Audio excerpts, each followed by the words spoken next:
Welcome back mga ka-ABB, ka-Avery. Andito na naman tayo sa kwentong ibon at chicks. Ngayon po, pagkukwentuhan po natin ang pagtatanggal ng mga itlog sa kanilang pugad o sa kanilang nestbox. Ako po, nagtanggal na po ako ngayong araw na to ng mga itlog na hindi fertile ang tatanggalin natin. Pag may nakita kayong infertile na egg, dapat tinatanggal po yun. Yun po ang pag-uusapan natin at pagkukwentuhan natin ngayong araw na to. Ito po yung mga natanggal ko.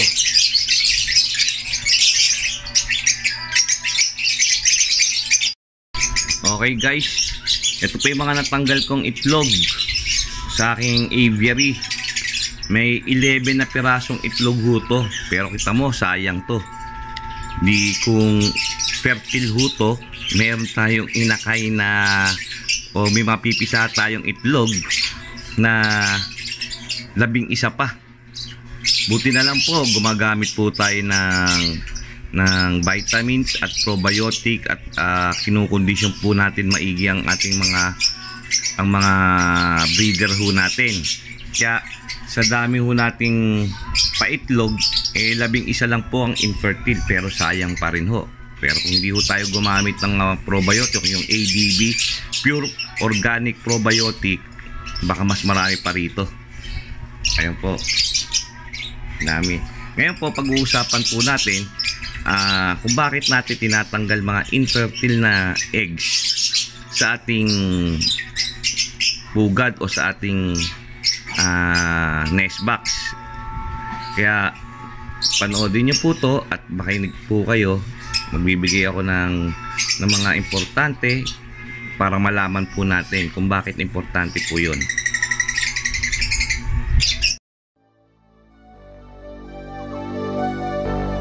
Fill me out with your smile. Now the sunshine brings the light. Fill me out with a flame.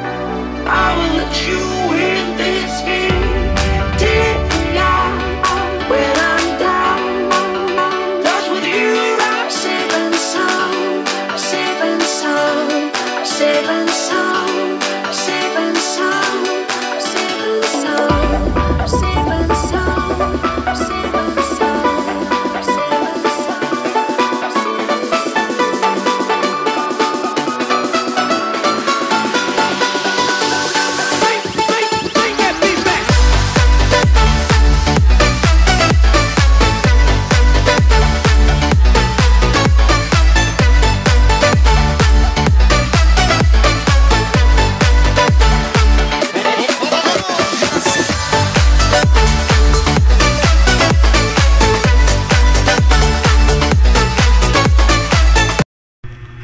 Okay guys, ayan, nagtanggal na ako ng mga infertile eggs. Yan, lahat yan fertile na ho yan. Yan mga yan, marami na akong tinanggal. Halos lahat ng nest box na may itlog, pag infertile tinanggal ko na. Bakit ho ba tayo nagtatanggal nito at gaano ba ka-importante magtanggal ng infertile eggs? Yun po ang pag-uusapan natin ngayon dito sa ating vlog. Kailangan po natin malaman to kung bakit tayo nagtatanggal ng mga infertile eggs. Ayan yung parents nyan. Ito malabo. Ayan. Dito sa kabila, ayan o. Kung makapansin naman ho nyo to, may mga sulat. Kasi ito, pa-moster ko. Itong parisan dito, ang trabaho lang niya, mag-poster ng itlog. Ayan, kaya may sulat. Ayan siya, ito yung parents.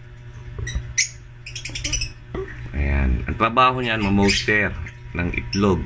Yun lang ang ginagawa niya. Mag-iitlog, tatanggal namin yung itlog nila, tapos poster. Ayan. Kami sulat po yan. Number. Ayun. Pag-usapan na ngayon natin yung kung bakit natin tinatanggal ang mga infertile na itlog. Alam nyo guys kung bakit tinatanggal natin mga infertile na itlog? Kasi unang-una hindi naman yun mapipisa na. Yung mga infertile eggs hindi na mapipisa yun kahit anong gawin natin, kahit patagalan pa natin.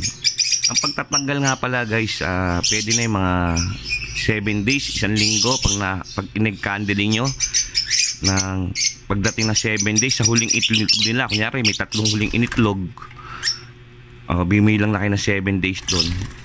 Tapos pwede nyo ng egg candling yon at tanggalin yung mga infertile. 5 days nga lang po malalaman na kung fertile o infertile yung egg. Unang-una, napapagod po yung breeder ho natin kakalimlim. Paano ho? Kung ang initlog nila ay lahat infertile, limlim lang ho sila ng limlim doon, mapagod lang ho sila kakalimlim. Kaya kailangan ng breeder natin nakakapagpahinga para pag it-egg niya ulit magpe-fertile na. Yan. Hindi yung limlim ho siya na yun, nakaupo siya na lang, infertile naman ho, wala akong mangyayari ho ron. Mapapagod lang yung breeder natin kakalimlim. Ayun po. Saka isa pa, kaya na ho natin tinatanggal dahil ang iiwan lang ho talaga natin mga fertile, kasi yun naman talaga ang mga pipisa, mga fertile. Unang-una, pagka hinaluan natin ng infertile yun, hanggang matapos yung hanggang mag-hatch na yung mapisa na yung itlog, naging inakay na, pero may halong infertile doon, nililimliman pa rin ho ng hen yun. Diba? Sayang yung panahon ng hen, ibig na nagpapasubo na lang, nagsusubo na lang siya sa kanyang mga inakay. Ginagawa ng hen, nililimliman pa ko yun.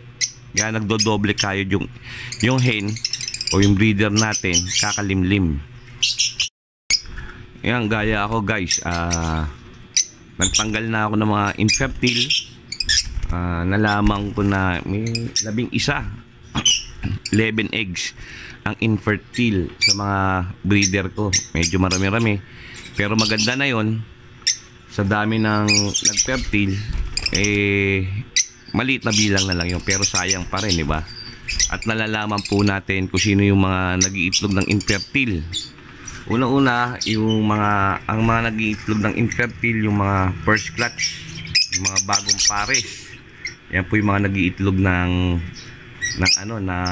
infertile, yung wala sa mga kondisyon, yung ibon. Hindi po natin masyado na kondisyon yung ibon. Ayan, kaya nag-i-infertile yung mga egg nila. Tsaka isa pa, pag may nakita kayong small size na egg, infertile na ho yun. Kaya yung wala sa shape, itlog, yun, mga infertile na ho yun. Pagka nakita nyo iba yung korte ng itlog, tsak, malabak, bas malamang na infertile po yun. Tsaka yung mga maliliit na initlog nila, yun, malamang infertile din ho yun. Yun, kaya napaka-importante ko natin nalalaman kung fertile o infertile yung itlog natin. Kasi gaya na sinasabi ko, napapagod yung hen ho natin kakalimlim. Tapos limlim lang ho siya ng limlim, hindi naman pala mabibiyak, hindi naman pala magiging inaka yun. Sayang yung oras, yung effort ho natin. Kaya mas maganda kung pag tinanggal na ho natin at lahat infertile, makapagpahinga yung hen, makapag-condition siya at mangingitlog ulit yun after 1 month. Yan, after 1 month. Pero iba, minsan wala pang 1 month nangingitlog ulit, diba? O ngayon, kunyari may tendency naman tayo double clutch. Ano ba yung double clutch na tinatawag? Yung double clutch naman ho, 2 beses ng itlog ang ibon sa isang clutch. Yun ang tinatawag na double clutch. Yun. Kaya kailangan minomonitor din ho natin ang ating mga alagang breeder o yung alaga nating ibon. Kasi minsan may nagdo-double clutch. Hindi natin naiwasan yun. Talagang nagdo-double clutch. Yung nangitlog na ng 3, pagdating na 1 linggo, mangingitlog ulit ng 3. Ayun, double clutch ho yun. Hindi ho natin mamomonitor yung pag nag-egg candling tayo, hindi natin mamomonitor. Yung mga ganon ginagawa, nilalagay ng palatandaan. Yung itlog, nilalagay natin ng palatandaan para hindi tayo malito, hindi natin maalis. Yung mga akala kasi natin minsan hindi fertile, infertile yung egg, bagong itlog lang pala yun. Nilalagay nila ng palatandaan yung unang initlog. Ayun. Kaya kailangan mas ano tayo, mas alerto tayo sa ganon, sa mga double clutch kung tawagin. Kahit ako minsan nalilito rin ako doon sa mga double clutch. Kaya minomonitor ko ang itlog ng aking mga alagang ibon. Okay guys, hanggang dito na lang muna tayo. Sana po i-share nyo po tong video ko para malaman po ng mga newbies at ibang mag-iibon at magkaroon sila ng bagong kaalaman. Ayan. At sana po huwag nyo kakalimutan mag-like, share at subscribe at pakipindot na rin ang notification bell para lagi tayong updated sa mga susunod kong video. Maraming salamat po at God bless.